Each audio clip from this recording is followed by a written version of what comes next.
중국 당국은 방제가 잘 진행되고 있다고 자체 판단했지만 우한을 비롯한 후베이성 상황은 좀처럼 개선되지 않고 있습니다.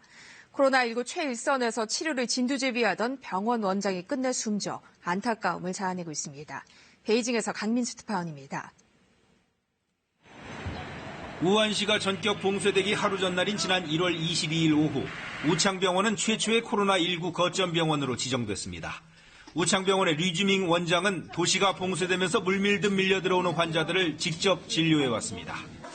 불과 5일 만에 류 원장에게 증세가 나타나기 시작했고 폐CT를 찍자 양쪽 폐가 새하얗게 변한 것을 확인할 수 있었습니다.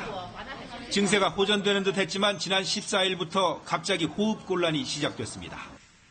1月差不多20几号，病程拖了1-20天，是的，14号转过来的，一转过来就插管了。 류지밍 원장의 증세가 악화되던 날 우창병원 간호사 류판 씨가 사망했습니다. 그리고 류지밍 원장도 오늘 오전 51세를 일기로 끝내 숨을 거뒀습니다. 후베이, 특히 우한의 의료진 감염 실태는 매우 심각합니다.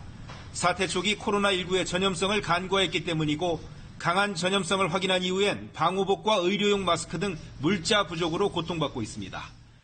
숨진 류 원장의 우창병원 공식 SNS 계정에는 1월 24일부터 의료 물자를 기부해달라는 공고문이 걸려 있습니다. 중국 질병예방통제센터는 지난 11일까지 기준으로 코로나19 감염 의료진이 의심 환자까지 포함해 3,000명이 넘는다고 발표했습니다. 이번 사건을 최초 경고했다가 끝내 사망한 우한 중심병원 의사 리원양을 비롯해 류지밍 원장 등 지금까지 9명의 의료진이 사망한 것으로 전해지고 있습니다. 중국 정부는 코로나19를 치료하다 감염돼 숨진 의료진들에게 전쟁터에 나가 사망한 군인에게 수여하는 열사 칭호를 부여하기로 했습니다. 베이징에서 KBS 뉴스 강민수입니다.